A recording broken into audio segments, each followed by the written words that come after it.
गुरुर्ब्रह्मा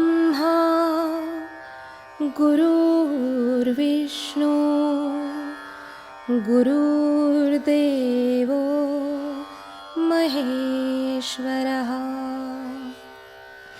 गुरु साक्षात् परब्रह्म तस्मै श्री गुरवे नमः। सद्गुरुनाथ महाराज की जय। घडो आवडी परमार्थ चिंतन असा स्वामींनी आपल्याला आशीर्वाद दिलाय. आशीर्वचन तुम्हास.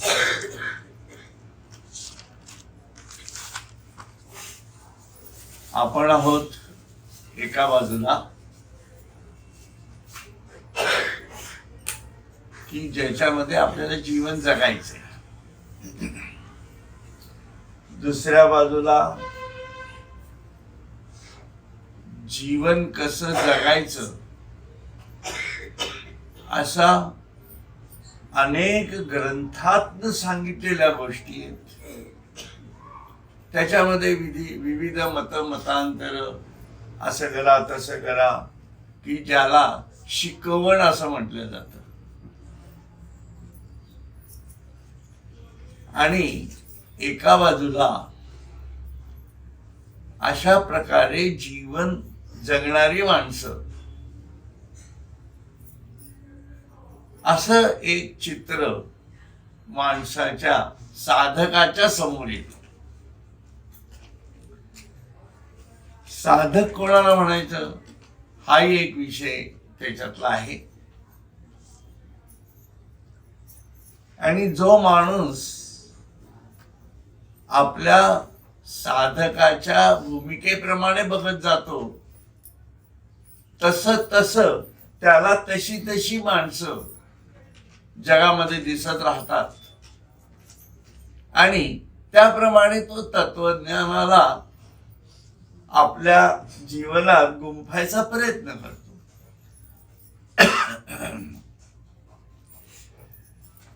आता हा सगळा मानव जीवनाशी संबंधित असणारा विषय आहे.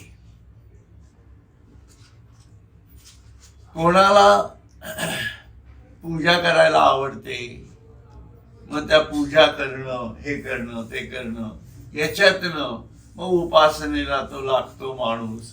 आणि तरी त्याचं जीवन असतंच एका बाजूला. आणि त्याला खूप काही या ग्रंथांचा अभ्यास करावा किंवा असं काही त्याच्या डोक्यात नसतं. मग अशी लोक काय करतात? अशी लोक ते कुठल्या तरी अशा एखाद्या दैवताला धरतात की जिथं फक्त पूजाच आहे, बाकी डोक्याला त्रास नाही. आणि एवढं करा आणि झालं, संपला विषय. आणि अशा प्रकारची जी लोक आहेत त्या समाजामधली जी आपल्याला दिसतात, ज्याच्यामध्ये खरं तर ती लोकांची नावं अशा लोकांमध्ये नाहीयेत, पण माणसांनीच त्यांना तसं आणून ठेवलं. त्याला नाईलाज आहे. श्रीपाद वल्लभ, अक्कलकोट महाराज, गजानन महाराज, साईबाबा, शंकर महाराज, ही लोक तशी नाहीयेत खरं तर. परंतु जसं ज्ञानेश्वर माऊलींनी एवढं तत्वज्ञान सांगितलं, पण कुठेतरी वारकऱ्यांनी त्यांना बांधून टाकलं. तसं काहीस जसं ज्ञानेश्वरांना आणि तुकारामांना माणसानी त्यांच्या तत्वातच न समजून घेता फक्त एवढं करा, पांडुरंगाला जा, आरती करा, उपास करा, एकादशी आज आहे जाणायचे, आणि त्या एकादशीनं विविध नावं देऊन टाकली. एखादी मोक्षदा, एखादी फलाणी, एखादी फलाणी, झालं. आणि फलाहारामध्ये बरेच आहार करण्याची व्यवस्था पण करून ठेवली. आता हा सगळा माणसांचाच खेळ आहे. तुम्ही मला सांगा, हा कोणाचा खेळ आहे? खोलात जर विचार केला तर माणसानीच मोठं तत्वज्ञान निर्माण केलं अनुभूतीच्या जाणीवेतनं, आणि माणसानीच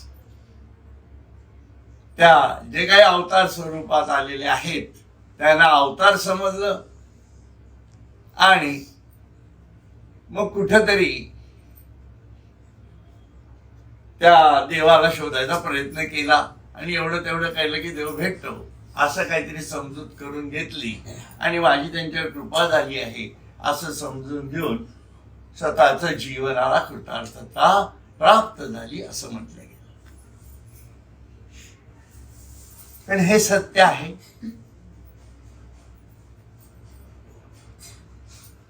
कारण या लोकांमधनच खऱ्या अर्थाने तत्वज्ञानाला आपल्या जीवनात आणणारी माणसं आहेत,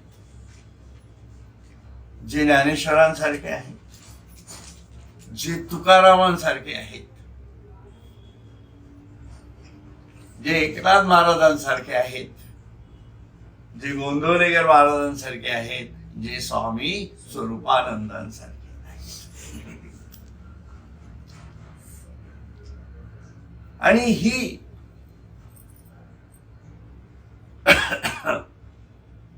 थेट आदिनाथांनी पण प्रापंचिकतेतनं परमार्थ कसा करायचा हे मत्स्येंद्रनाथांना सांगितलं, आणि तू प्रपंचात अडकू नको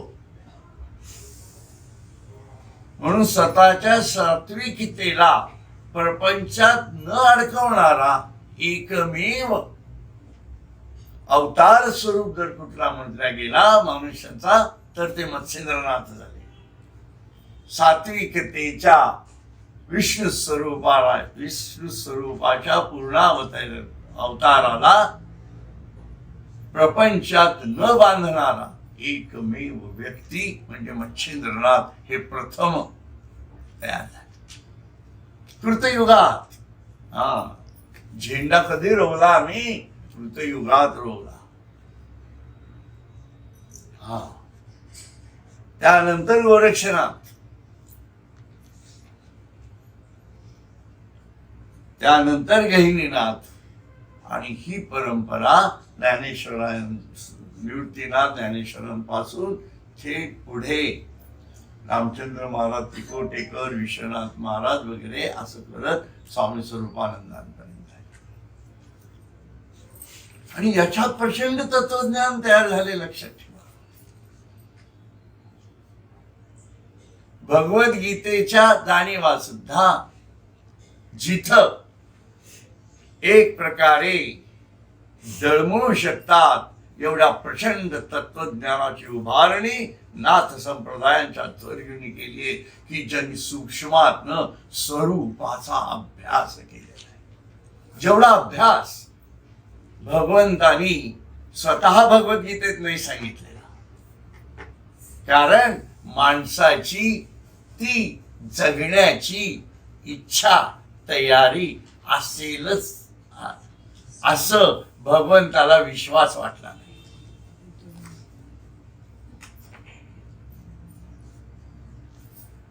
म्हणून भगवद्गीता ज्ञानग्रंथ आहे जरूर, परंतु भगवद्गीतेच्या कमतरता सुद्धा मोठ्या प्रमाणामध्ये माणसाला जेव्हा स्वतः साधना करायला लागतो तेव्हा उमगतात. याचा अर्थ भगवद्गीतेची थोरवी कमी होते असं समजू नका. पण भगवद्गीतेने तिथं फक्त स्पर्श केलेले, त्याच्या विस्तारात भगवंत गेलेले नाही. मग या प्रांगणामध्ये आपलं जीवन कुठल्या मोलाने चालवायचंय, अमूल्य मिळालेलं जीवन कुठल्या मोलाने चालवायचं आहे आणि कृतार्थता प्राप्त करायची. म्हणून कृतार्थता प्राप्त करणं जीवनात धन्योहम धन्योहम धन्योहम या भूमिकेत जाण्यासाठी तू सोहम सोहम सोहम या जाणीवेत जाणं.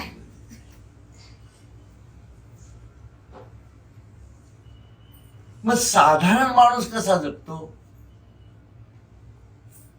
साधारण माणूस त्याच्या जीवनाच्या वळणावरती ज्या विविध गोष्टी त्याला यायला लागतात, त्याच्या समोर येतात. व्यावहारिक शिक्षण त्याच्या समोर येतं. सामाजिक समाजामध्ये असणाऱ्या विविध भूमिका आणि त्यांच्यामध्ये होत असणारा एक प्रकारचा संघर्ष त्यालाही त्याच्या बुद्धिकतेला आव्हान करून ठेवत असतो. त्याचप्रमाणे आपल्या आतून एक अनेक जन्मांच्या भूमिकेतनं चालत आलेलं हे जे शरीर मिळालेलं असतं, त्यात बसलेले जे आपण आहोत, ज्याला जीवात्मा असं म्हटलं जातं, त्याच्याही काही इच्छा गरजा असतात. असा हा आपण असतो. आपण याचा विचार करत नाही, परंतु ते अनुभवत असतो. स्वामी स्वरूपानंद सुद्धा त्याच अनुभवात होते. सत्याग्रहात का पडले? तेच कारण ना, सामाजिक उलाढालीतला संघर्ष. ओढल्या गेले, वाटलातून सात्विकतेतल्या भूमिकेतलं या समाजासाठी काहीतरी करावं असं वाटणं. त्यानंतर पुढे काय झालं? त्याच काळामध्ये आपल्या उपजीविकेसाठी म्हणून काही शिक्षण घेणं गरजेचं आहे. म्हणूनच पुण्यात आले ना. पुण्यात कशासाठी आले? उपजीविकेसाठीच आले ना. त्या बॅचलर लाईफ मध्ये सुद्धा काही आकर्षक गोष्टी पण जीवनामध्ये घडून गेल्या ना. म्हणून या सगळ्या गोष्टी आहेत, लक्षात ठेवा. आणि त्याच वेळेला आध्यात्मिक बीजारोपण पण झालंच नाही, लक्षात घ्या. म्हणून जीवनाला सर्वांगाने बघता येणं यात पूर्णता आहे. नदीचं मूळ बघू नका म्हणतात आणि ऋषीचं कुळ बघू नका असं म्हणतात. माझं म्हणणं याच्या बरोबर उलट आहे, लक्षात ठेवा. तुम्ही नदीचं मूळ बघा आणि ऋषीचं कुळ बघा. अनेक जन्मांच्या रेट्यातनं चालत आलेला तो ऋषी हा कुठल्या जाणीवेतनं जीवन जगत आलेला आहे ते बघा. म्हणजे कळेल आपल्या जीवनाला कुठल्या प्रकारे आदर्शात घालता यायला पाहिजे. का बघायचं नाही? आउट ऑफ द बॉक्स विचार करा. गंगा तुम्हाला कलकत्त्यातली दिसेल, परंतु तीच गंगा तिच्या मूळ जाणीवेतनं गोमुखातनं बाहेर येते, किंवा तिचा सात्विकतेचा उगम आणि त्याच्यातनं वाढलेलं तिचं प्रचंड कार्य कान बघावं. पण प्रत्येकाच्या आतमध्ये असं कुठलं तरी अंग दडलेलं असतं की त्याच्यामध्ये ईश्वराने त्याला काहीतरी दिलेलं असतं. आणि त्या दिलेल्या ज्या गोष्टी आहेत त्याचा वापर जीवनामध्ये विविध अंगांनी करत जाणं आणि मग पुढे तो ओघ सर्वांना आपल्या घेत समाविष्ट करत जाऊन त्या सागराला मिळणं. मग उगमही महत्वाचा आहे आणि विसर्जनही महत्वाचं नाही का? आणि मध्ये जे जगल्या जातं ते जीवन म्हणजे साधना असते. ऋषी उगाच तयार झाले का? कुळाशिवाय तयार झाले? अहो, ते मूळ कुठलं कुळ आहे हेच कळावं लागतं. म्हणून मी त्या भगवंताच्या कुळाचा आहे. माझं कुळ शोधलं तरी आज कालचे नमोच आम्ही जुने पुराणे जाणे, असे दाखला नमूद केला पहा दप्तरी तेने. हे कुठलं कुळ कळलं पाहिजे, लक्षात घ्या. म्हणून स्वामींना कुठल्या भूमिकेतनं बघायचं. हा, पुढे जीवनात आघात झाला, पण आघाताने त्यांच्या जीवनाला शारीरिक मर्यादा बांधल्या. त्या मूळ उगमस्थानात येणारं ते जीवन त्याला प्राकृतिक जाणीवेतल्या मर्यादा बांधल्या गेल्या, पण मानसिक जाणीवेतल्या जो ओघ होता तो ओघ मात्र त्या बांधावरूनही पूर्णत्वाने वाहत वाहत गेला आणि बांधा सगट संपूर्ण जीवन दिव्य जीवन झालं.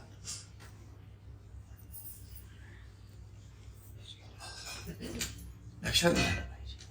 मग हे झालं कसं? मग या जीवनामधल्या त्या मूळ उगमात तयार झालेल्या धारा आणि त्या धारेच्या जाणीवेतनं पुढे प्रस्फुटित झालेल्या अनंताच्या भूमिका आणि त्यात मी बघत असणारा संपूर्ण विश्व प्रपंच कुठल्या भूमिकेतनं मी पाहतो. हे जीवनाचं वैशिष्ट्य आहे, लक्षात ठेवा. आणि हे मानवच करू शकतो. म्हणून आपण स्वरूपानंद व्हा. त्यांचा जन्मदिवस हा आपला जन्मदिवस का न व्हावा? म्हणून त्यांच्या निजधामाच्या दिवशी मी पण निजधामाला जाणार आहे, या गोष्टींना आपण अमर्याद जाणीवेतून बांधू शकणार आहोत. म्हणून स्वरूपी विश्वरूप देखले, विश्वरूपी स्वरूप सामावले, स्वरूपा विश्वरूपा आगळे नित्य तत्व.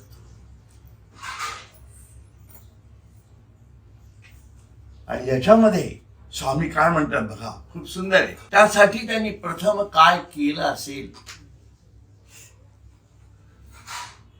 तर त्यांना हे जाणवलं. काय जाणवलं? की अरे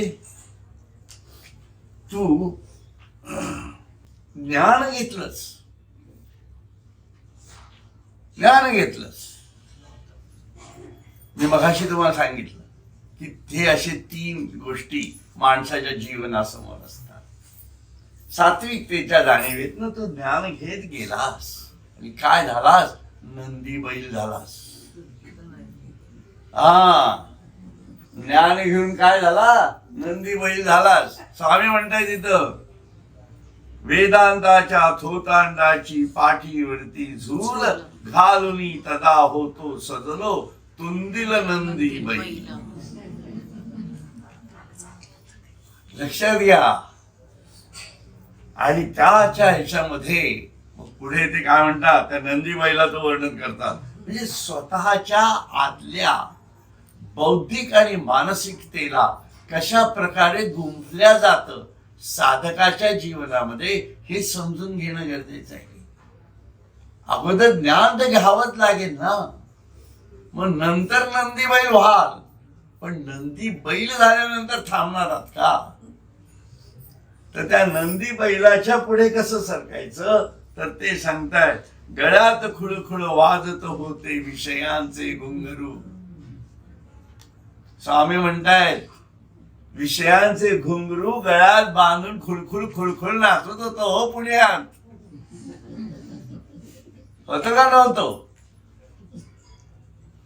मग आपणही पुण्यातच आहोत. आपण तारुण्य संपलं तरी खुळखुळ खुळखुळ नाचतोच आहोत. आहे की नाही? नंदी बैल म्हातारा झाला तरी नंदी बैल चालूच आहे आमचा. ते दाता त्याच्या मोठी शिंग असणार आहे, 2 नंदी बैल आमच्या. आपण पाय तर गळात खुळखुळ वाजत होते विषयाचे घुंगरू, पिटवून ढोलकी हलवी मुणकी म्हणे मी पण आथोर.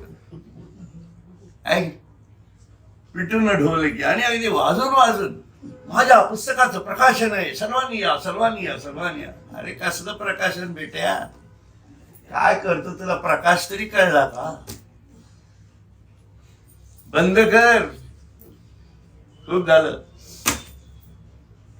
तुझं काही नाही, विषय संपला. कळावं लागेल ना माणसाला कधी. चालत चाल चालत चाल, हे नुसतं काय ढिगारी उभे करायचे काय पुस्तकांचे, त्याचा काय उपयोग? पिटून ढोलकी हलवी मुणकी म्हणे मी पण थोर, ढुम ढुम ढुम शब्दांच्या नादे ढोग ढोलकी संगे, ढोंग ढोलकी संगे. सांगे तैशी टाकी तो होतो पाऊल पुढे मागे. बघा ज्ञानबा तुकाराम चाललंय, ज्ञानबा तुकाराम, ज्ञानबा तुकाराम. कुठला नंदी बैल हा? खूप स्पष्ट आहे, हे स्वामींचं आहे, माझं नाही सांगत आहे. मग आणि हे जीवनात तोलावं लागणार आहे आपल्याला, म्हणून तोलूनच घ्यावं लागणार आहे आपल्याला. आपण आपल्याला जर तोललं नाही तर अध्यात्म संपलं म्हणून समजा. ढोल फोडिता झूल घुंगरा दिले झुगारुनी दूर, सोहम भावे उडी घेतली अनंतात चौफूल. क्या बात आहे की नाही? म्हणून त्या चिदाकाशात थेट जाऊन भेटला, बाकी काही भानगड ठेवली नाही. म्हणून ते सगळं झुगारून दिलं. ढोल घुंगरू सगळे काय काय नको आपल्याला, काही नकोच नको. असो मरण भय तदा अंतःकरणी कारण मोहा वर्ण, स्मोहम सोहम स्मरणे परी आता दिले निर्भयतेने ठाण. कारण का? मी माझे भ्रांतीचे ओझे उतर खालती आधी. लक्षात, हे सगळं उतरलं मोक्ष. माणूस जोपर्यंत काय काय काय काय करत राहतो ना, हे सगळं निरुद्योगी अध्यात्मातले उद्योग आहेत. लक्षात, हे सगळं सोडूनच द्यावं लागणार कधी ना कधी तरी. हे स्पष्ट आहे. स्वामींनी सुद्धा ते अभंग ज्ञानेश्वरी आणि ते लिहिलं काय 70 सुद्धा नाही, 62-65 सालापर्यंत काय लिहिलं असेल ते लिहिलं आणि विषय लिखाणाचा बंद केला. मग त्यांनी जी पत्र लिहिली त्याची लोकांनी मंजुषा केली आणि ती छापली, ते सगळं ठीक आहे, इट्स ओके. पण ते काही त्यांना पत्र मंजुषा लिहायची म्हणून लिहिलेलं नाहीये, लक्षात ठेवा. अमृतधारा आणि संजीवनी गाथा हे 2 ग्रंथ हे त्यांच्या जीवनाचे अनमोल असे दिशादर्शक आणि पैलू दाखवणारे ग्रंथ आहेत. हा अभंग ज्ञानेश्वरी वगैरे ते ठीक आहे, म्हणजे तो त्यांचा दैवी गुणातनं आलेलं ते वाङ्मय आहे वगैरे, त्यात काही म्हणजे त्याच्याबद्दल मला काही म्हणायचा असा विषय नाही. पण आपल्याला काय हिट करायचंय, साधकाने कसं जगलं पाहिजे ते सांगताय तिथं. सावधान मन करी रात्रंदीन सोहम मंत्र जपाते, अवन करीते अखंड फिरते तलवारीचे पाते. तू अवलोकन कर, अवन करी म्हणजे तू बघ आतून की ते तलवारीचं पात कसं आहे. तलवारीचं पात का म्हटलं? म्हणजे स्वोर्ड. तुमच्या इच्छा वासनांना तिच्या समोरच यायला नको, आला की कटच, दुसरं काही भानगडच नाही असं म्हणतात ते. अंतरातुनी सहज ध्वनी तो निघतो सोहम सोहम, विनाश्रवण ऐकता तोष तो माझा आत्माराम. विनाश्रवण आपला आत्माराम त्याच्यामध्ये ठेवा.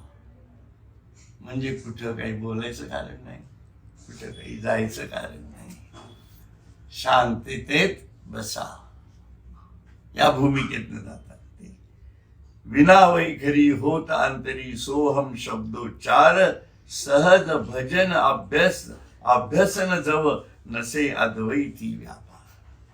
कारण आता इथं काय होतंय, त्यांनी जी जुगारून दिलेली जी एक प्रकारची झूल आहे ना, ती झूल आतून पांघरल्या जाते. लक्षात ठेवा. कारण अद्वैताच्या जाणीवेमधून सोहमचाच हुंकार, माझा मला ऐकू येणं, म्हणजे ही कुठली भावावस्था आहे बघा, विचार करा.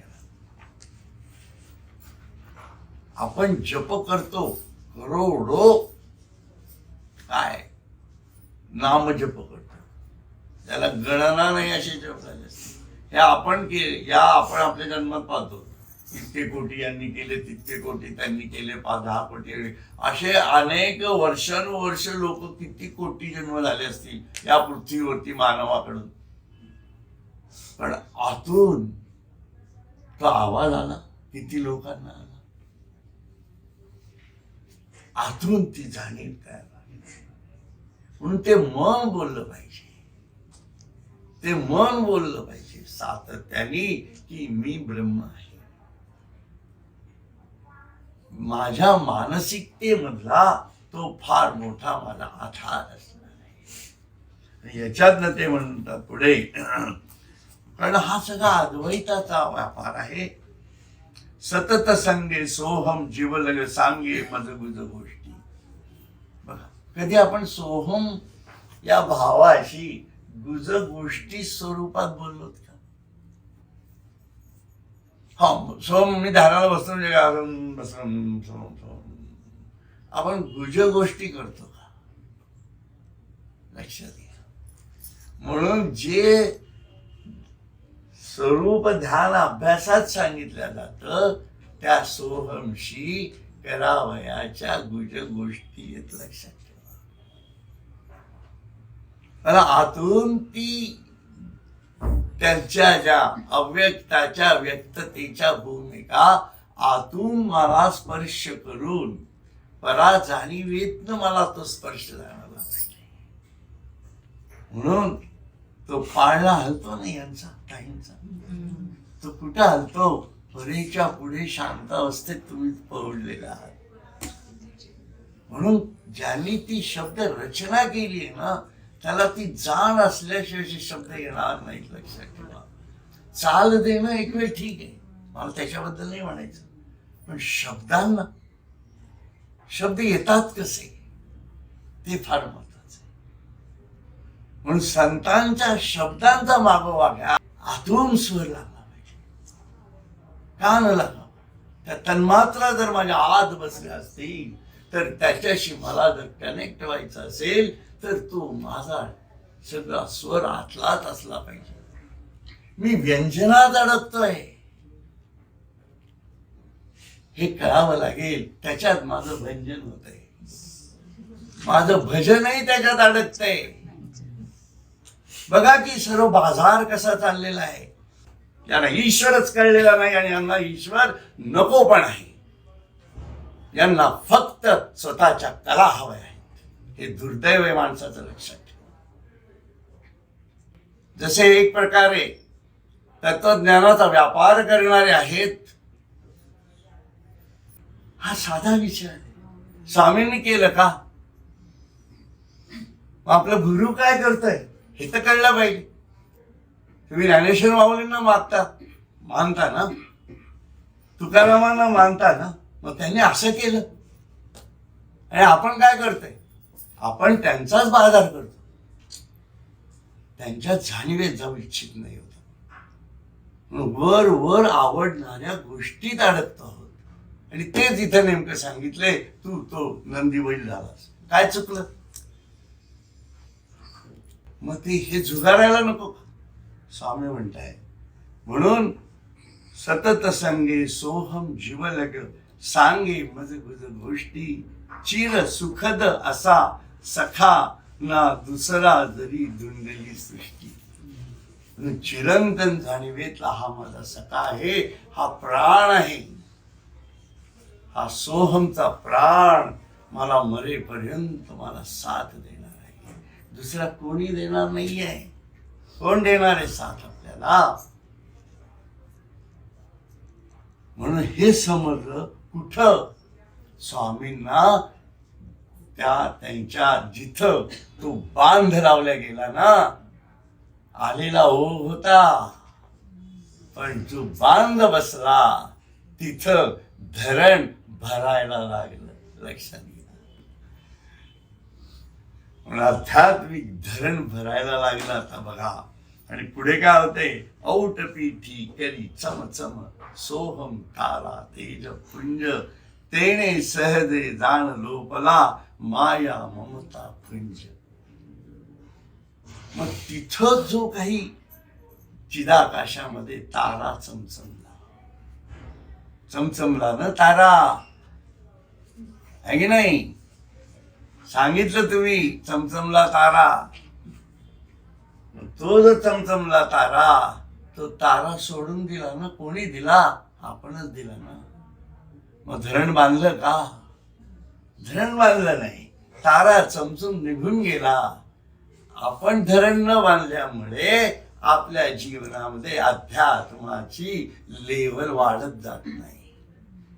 जिथं तो तारा चमचमला तिथं भिंत ही घालावीच लागणार आहे. लक्षात ठेवा. विंचू देव्हाऱ्याशी आला देव पूजा नावडी त्याला, ते पैजाराचे काम अधमासी तो. अधम ही भिंत आहे. ही भिंत उभी करावी लागणार आहे. त्या याच्यातनं म्हणताय ते सहजे जाण लोपला माया ममता पुंज. मग माझं घर तिकडं आहे, मग मी देसाईंच्या घरात कसा राहू? मग राहिलो ठीक आहे, 15 दिवस बरं वाटतं, आता मी परत माझ्या घरी जातो वगैरे. जसं आलं तसं जगले. किंबहुना ती सगळी प्रॉपर्टी सुद्धा ट्रस्टला देऊन टाकली. त्यात काही नव्हतं. माझं त्याने अडकलेलंच जर नसेल तर मी ती माझ्यापाशी ठेवून करू तरी काय? म्हणजे ईश्वर नियोजित जरूर होतं, परंतु ईश्वराच्या नियोजनाला आपल्या जीवनातून साथ देणं हा स्वातंत्र्याचा विषय आलाच ना. प्रत्येकाचं जीवन ईश्वर नियोजित आहे जरूर आहे, आणि प्रत्येकाला इथं वाटते की आपल्याला ईश्वर प्राप्ती व्हावी. बरोबर. हे जर वाटत असेल तर अडवलं कोणी? आपणच आपल्याला अडकून ठेवलं. या भूमिकेतनं बघावं लागेल. म्हणून तेने सहज जाणे लोपला माया ममता पुंज. म्हणून या लोभ मायेचा जो एक प्रकारचा पुंज, म्हणजे आपण काय म्हणतो, आपण त्याला बुरशी म्हटलेलं आहे. ती बुरशी आलेली, ती लोपली. अशा भूमिकेतनं बघावं लागेल ना आपल्याला. केवढी ताकद आहे. स्वामी स्वरूपानंद निजधामी चाललेले, आम्ही इकडे भळाभळा रडतोय. अरे पण काय रडताय? त्यांनी काय जीवन जगले ते तर बघा, आणि काय सांगितलं याचा तर अभ्यास नको का व्हायला? नुसतं सकाळची काकडा, दुपारचा प्रार्थना, तिकडची संध्याकाळची आरती, रात्रीची आरती, जेवण, प्रसाद, समजा मस्त आला कार्यक्रम, एक नंबर. असं काही आहे का? खरंय की नाही? सगळ्यांना न जेवता तात्काळ ठेवा. बघा कसे स्वामींकडे येतात लोक. ती बघा काय होत. कोणी येणार नाही. या माया ममता पुंज कोण सोडवणार आहे का? म्हणून या गोष्टी साधकाला समजल्या पाहिजेत. म्हणून मी सुरुवातीला सांगितलं, आपलं जीवन आहे, एका बाजूला तत्वज्ञान आहे, एका बाजूला ही माणसं आहे. या माणसांमध्ये सुद्धा बरेच प्रकारची माणसं आहेत. पण संत मंडळींमध्ये सुद्धा बऱ्याच प्रकारचे संत आहेत ना. एकेकाळी भगवान श्रीकृष्ण संतच होते ना, त्या काळातले अवतार आता झाले. अगोदर काय होतं, त्यांना कोणी अवतार मानत होतं काय? भगवान श्रीकृष्णाला कोणी अवतार मानत नव्हतं. काही श्रीरामाला सुद्धा कोणी अवतार मानत होतं का? कोणी अवतार मानत नव्हतं. Just like you and me, you are my friend, okay, how are you, असं होतं. लक्षात. त्याच्यामुळे या गोष्टी फार महत्वाच्या आहेत. मग पुढे प्रसन्न होता माता, हाता चढले सोहंसार, हवा कशाला मला आता हा वृथा शास्त्र संभार. चढून दिला शास्त्र संभार, कारण आता मातेनेच मला धरले. बघा, म्हणजे त्या ठिकाणी प्रकृती मातेचं केवढ्या भूमिका स्वामींना प्रचितीत आल्या असतील. म्हणून ते उगाच म्हणतात का, स्वरूपी विश्वरूप देखील. अरे अर्जुनाला त्या रणांगणावरती भगवद्गीता कळली ना, मला तर माझ्या अंथरुणावर झोपून भगवद्गीता कळली. काय बोलायचं. हे प्रकृतीचं सर्व दर्शन, काल जाणीवेतलं हे विश्व स्वरूप, हे सर्व मी पडल्या पडल्या अनुभवत होतो. कारण त्या सोहमशी मी गुज गोष्टी करीत होतो. या सोहमच्या गुज गोष्टी येत आहो. स्वरूपाचा अभ्यास आणि विश्व स्वरूपाचा अभ्यास म्हणजे ईश्वराच्या स्पंदनातनं तयार होणाऱ्या गुज गोष्टी आहेत. या त्याच्या लीला आहेत. हा खरा भागवत आहे. खरा भागवत जर समजून घ्यायचा असेल तर या जाणीवीत शिरल्याशिवाय तुम्हाला भागवतच कळणार नाही. तुम्ही कृष्ण कथा ऐकून आणि रामाच्या कथा ऐकून मानवी जीवनाला एक सात्विकतेचं स्वरूप प्राप्त होईल. परंतु अद्वैत जाणीवे जर जायचं असेल तर ज्यांनी रामालाही बनवलं आणि ज्यांनी कृष्णालाही बनवलं, त्या परब्रह्माला, त्या पुरुषोत्तमाच्या अद्वैत जाणीवेतल्या लीला कळल्या पाहिजेत. म्हणजेच परा अपरा आणि मायेचं कार्य कळलं पाहिजे. ती प्रकृती माझी आई. माझी आईच अशी आहे की ती माझी पण आई आहे आणि माझ्या आईची पण आई आहे. हा भारी प्रकार विचार आहे नाही. ती एकीकडे मलाही वाढवते आणि ती एकीचकडे आमच्या आईला पण वाढवते. घडतंय ना, हे प्रत्येकाच्या जीवनात घडतंय. या भूमिकेतनं आपल्याला जावं लागेल. म्हणून पुढे ते म्हणताय, सोहम तेही अस्तवले. सोहम तेही अस्तवले, ते नाही भोगिले माते. सोहम दर्शन अनुभवले, ते लिहून ठेविले येथे. बघा, सोहम तेही अस्तवले, ते नाही भोगिले माते. बरोबर. म्हणून सोहम अस्तवल्यानंतरच जे भोगडं आहे ते मी लिहून ठेवलेलं नाहीये. लक्षात घ्या. आणि सोहम दर्शन अनुभवले, हे सगळं दर्शन स्वरूपात जे अनुभवलं ते लिहून ठेविले येथे. ते मी तर लिहून ठेवलं. आला अनुभव देव तू, तसा भक्त ही तू स्वयमेव. लीला राघव हे अपूर्व तव, पाहे तोची सदैव. म्हणून देव भक्त असा जो तुझा अनुभव आलेला आहे तो तू स्वयंभू तुझाच आहे. कारण लीला राघव हे अपूर्व तव, पाहे तोची सदैव. कारण ही संपूर्ण लीला जी आहे, शिवशक्ती समावेशित जाणीवेतील ही तुझी लीला आहे.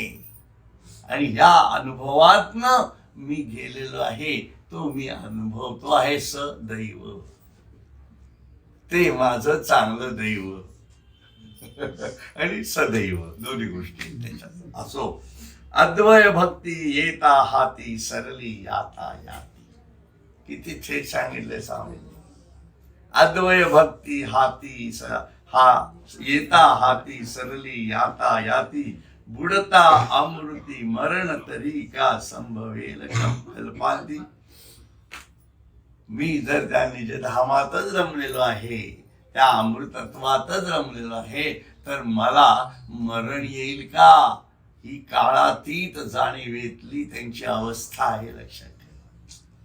अर्जुनाला नुसतं काळाचं स्वरूप दिसलं, पण स्वामींनी कालातीत होण्याची भूमिका मानसिकता तयार केली.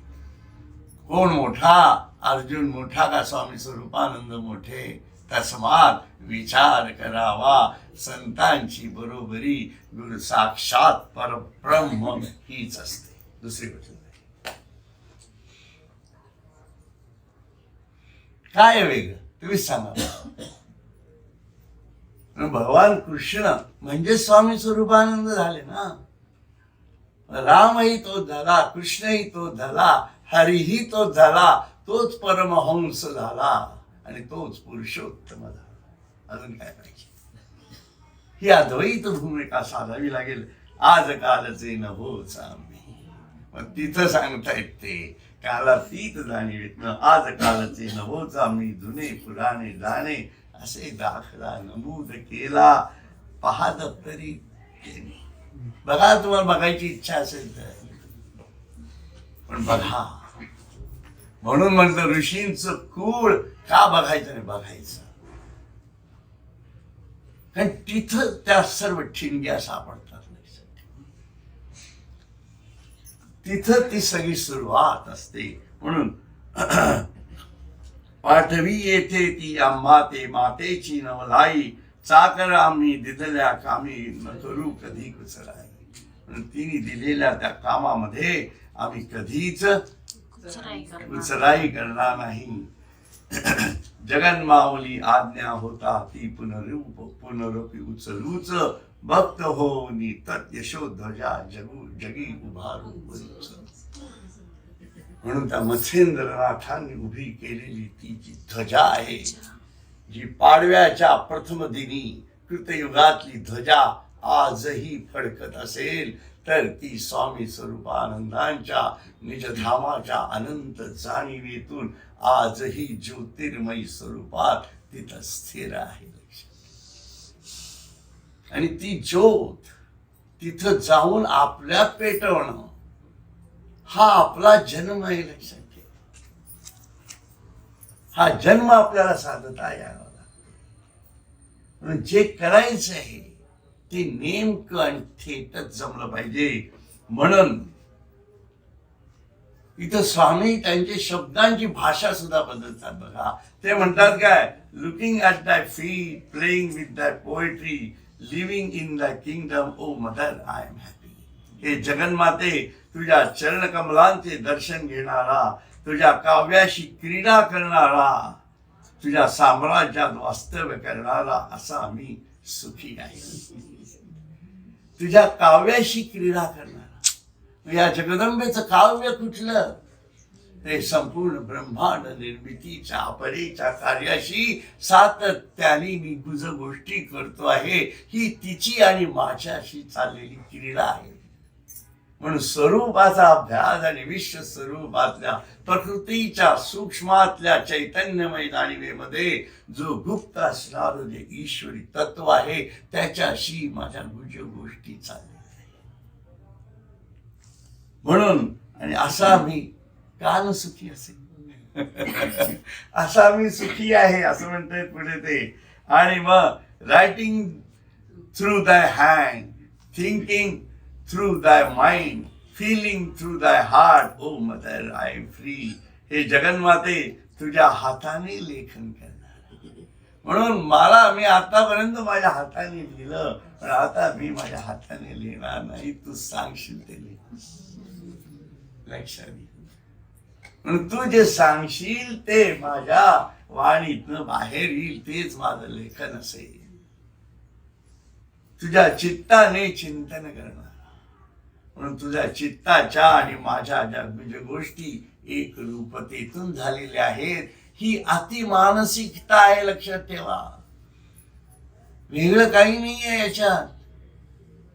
आणि ही एका पावसच्या कधीही न ओळखल्या गेलेल्या खेड्यामध्ये जन्म घेतलेल्या माणसाची, तुमच्या आमच्या सारख्या हाडामासाच्या माणसाची कथा आहे. काय शिकलं पाहिजे आपल्याला, कसं जीवनाची क्रांती घडली पाहिजे हे तर कळलं पाहिजे ना. हे तर खूप पुढचं आहे ना.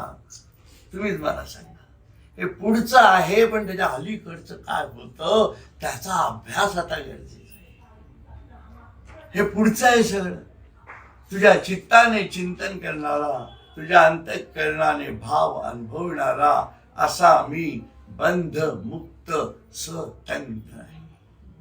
म्हणून मी माझ्या स्वच्या आत्म्याच्या जाणीवेतल्या तंत्रांनी चालतो, आणि जे होतं ते मंत्र होऊनच बाहेर येत. हे सगळे मंत्र नाहीत का? असं आहे ते. Nourished by the nectar of thy knowledge, clad in the robe of thy love, before thee I dance, O mother, in the temple of eternity. तुझ्या ज्ञानामृताचे ज्याचे पोषण झाले आहे, तुझ्या ज्ञानामृताने ज्याचे पोषण झाले आहे, तुझ्या भक्ती प्रेमाचे भरदरी वस्त्र ज्याने परिधान केले आहे, असा मी केले आहे, असा मी हे जगन्माते अनंतत्वाच्या शाश्वताच्या रावळात तुझं पुढे नृत्य करीत आहे. प्रत्यक्षात कुठे आहे? प्रत्यक्षात पलंगावर पडलेलो आहे. नृत्य कुठे चाललं आहे हे ते कळायला पाहिजे ना. स्वामी कसे होते, स्वामी काय होते, सोहमच्या अमृतधारा कशा प्रकारे सातत्याने एक प्रकारे कारंजासारख्या उडत असतील याचा अनुभव प्रत्यय घ्यावा लागेल. ज्या वेळेला ते प्रत्यक्ष असतात त्यावेळेला हे कळत नाही.